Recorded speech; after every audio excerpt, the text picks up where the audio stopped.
Coucou les petits potes, j'espère que vous allez bien. Aujourd'hui dans cette nouvelle vidéo, on va parler de 5 astuces qui vont vous permettre de vous faciliter la vie au quotidien avec vos animaux.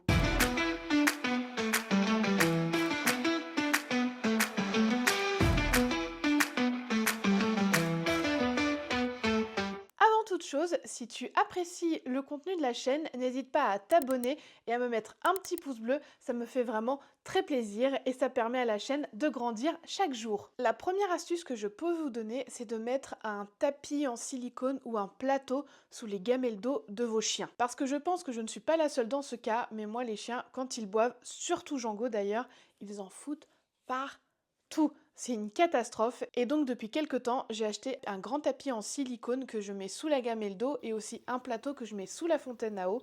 Je vais vous mettre quelques images pour que vous visualisez et ça me sauve la vie parce qu'en plus à la maison on a un sol effet parquet stratifié, ce qui fait que du coup c'est le genre de sol qui n'apprécie pas des masses l'eau et en plus de ça c'est toujours crade quand il y a de l'eau qui marche dedans, les traces.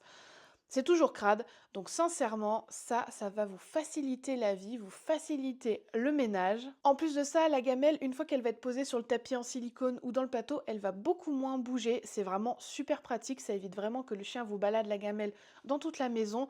Donc pareil, le fait qu'elle bouge moins et le grand tapis, ça protège super bien, beaucoup moins de ménage. Franchement, moi, ça m'a changer la vie. La deuxième astuce que je peux vous donner, c'est de vous faire comme un petit carton sur lequel vous allez inscrire le numéro de téléphone, l'adresse, le nom de votre clinique vétérinaire ou votre vétérinaire. Surtout si vous avez un vétérinaire traitant, on va dire, qui est différent d'un vétérinaire d'urgence. En gros, que votre vétérinaire traitant ne fait pas les urgences 24 heures sur 24. Avoir un numéro de vétérinaire à contacter en cas d'urgence à portée de main, franchement, ça vous sauve la vie. Surtout si vous n'êtes pas toujours là, que c'est pas toujours vous qui vous occupez des animaux ou quoi que ce soit. Des fois, moi, je suis pas à la maison, mon chéri est là et ça peut être lui qui est témoin d'une urgence et a besoin de contacter le véto.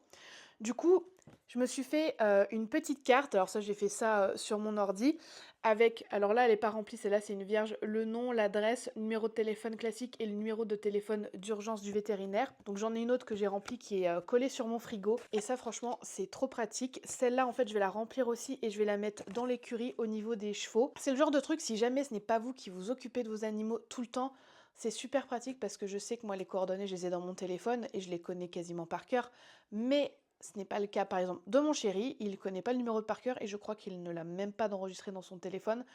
Donc, en cas de problème, pour s'éviter le stress de rechercher sur Internet et tout machin, ça, c'est vraiment pratique. Ça vous facilite gravement la vie. En plus de ça, généralement, quand on a besoin d'appeler son veto en urgence, on est assez stressé. Il y a plein de choses qui rentrent en ligne de compte. Donc, si on peut s'éviter un stress, c'est quand même vachement bien. D'ailleurs, si ça vous dit, peut-être que je vais essayer de l'exporter en format image et que je vais la mettre en story sur Insta, en story permanente. Et si vous voulez, vous aurez qu'à faire une capture d'écran et comme ça, vous pourrez aussi vous l'imprimer. Moi, en plus de l'imprimer, je l'ai plastifié et je remplis au marqueur.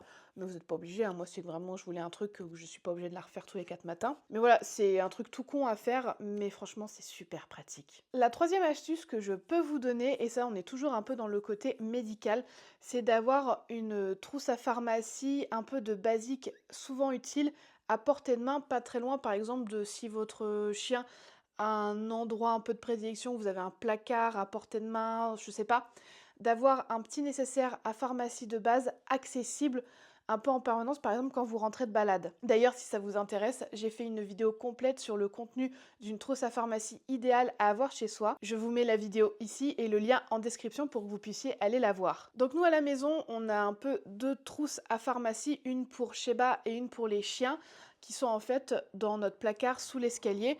Donc ça, c'est la trousse des chiens. Ça, c'est celle de Sheba. Alors il y a marqué Dog Treat, mais c'est celle de Sheba. Et en fait, voilà, on a vraiment tout un tas de petits nécessaires qui va nous être utiles pour des petits bobos du quotidien, des petites choses autres. Enfin voilà, on a pas mal de petites choses, de quoi désinfecter, de quoi faire des petits pansements, des petits baumes pour la truffe. Enfin voilà, on a vraiment tout un tas de petites choses très pratiques à avoir à portée de main quand il y a un problème. Et donc dans celui de Sheba, on a un petit peu moins de choses parce qu'il y a des choses qui sont communes entre les deux mais qu'on a mis dans la trousse des chiens. Mais par exemple Sheba, on a sa petite collerette, on a des petites seringues adaptées à son gabarit, on a son petit baume. Voilà, on a pas mal aussi de petites choses qui nous sont très utiles quand il y a un problème parce que On ne sait jamais quand ça va arriver et il vaut mieux être le plus près possible. Toujours dans le côté, on va dire, soin et praticité, avoir un petit carnet dédié aux animaux. Alors là, vous voyez pas très bien, moi il est comme ça, c'est un carnet que j'ai acheté chez Action. Enfin, c'est un agenda même. Alors, prenez soit un carnet, soit un agenda, peu importe ce qui vous arrange. Moi, j'ai pris un agenda parce que j'aime bien mettre des dates et je me mets aussi en fait dedans des rappels, mais sur plein de choses de la vie des animaux. Je vais vous montrer une page, par exemple, là. Et j'ai aussi un code couleur en fonction des animaux. Donc par exemple, sur cette page-là, j'ai noté que Tara avait eu son vermifuge, Django aussi, Sheba aussi, et que Tara a eu un début de conjonctivite. Voilà, comme ça me permet vraiment de temporaliser les événements. Là, qu'est-ce que j'ai marqué? Ah oui, que Tara et Sheba avaient eu leur antipuce. Mais voilà, je trouve ça super pratique d'avoir tout ça. Je me note aussi, par exemple, les rappels quand est-ce que je dois redonner le vermifuge. Donc là, par exemple, Sheba, c'est dans un mois. Tara et Django, c'est dans 3 mois. Enfin voilà, toutes ces petites choses.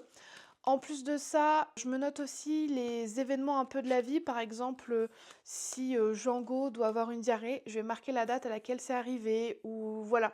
C'est vraiment quelque chose que je trouve pratique. Et d'autant plus pratique si on a un chien qui a une pathologie particulière.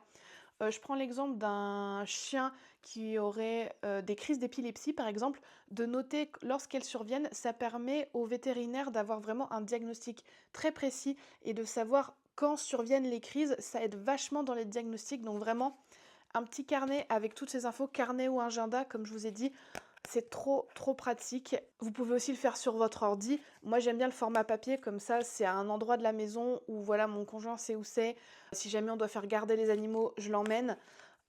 Voilà, c'est super pratique d'avoir ça. Au moins, on sait exactement ce qui se passe. Pareil, si je dois faire un changement d'alimentation, je le note.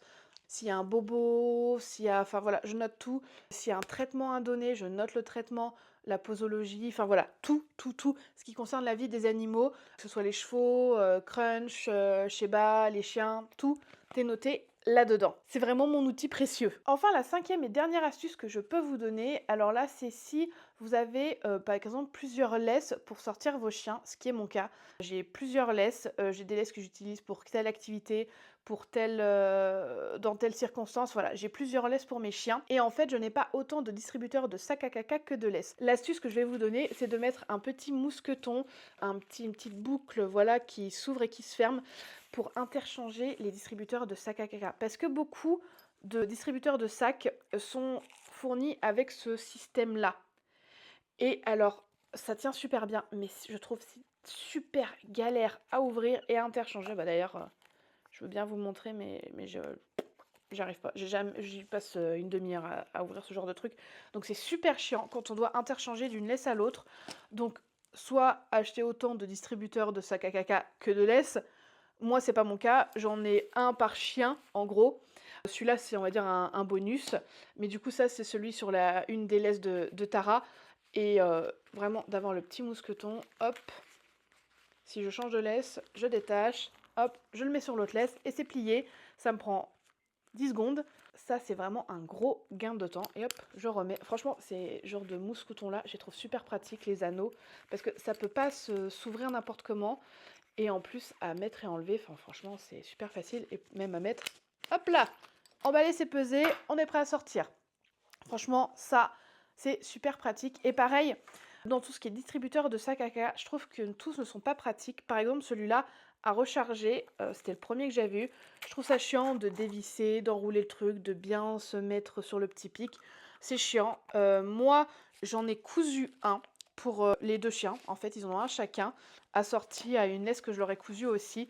Donc ça, c'est celui que j'ai cousu avec une petite fermeture et un anneau. Alors franchement, là, pour recharger le distributeur, c'est super pratique. Je pense que ça peut exister, peut-être pas en tissu, mais un peu sous ce format-là. Vraiment, faites gaffe à la praticité des distributeurs de sacs parce que c'est pas censé être une corvée.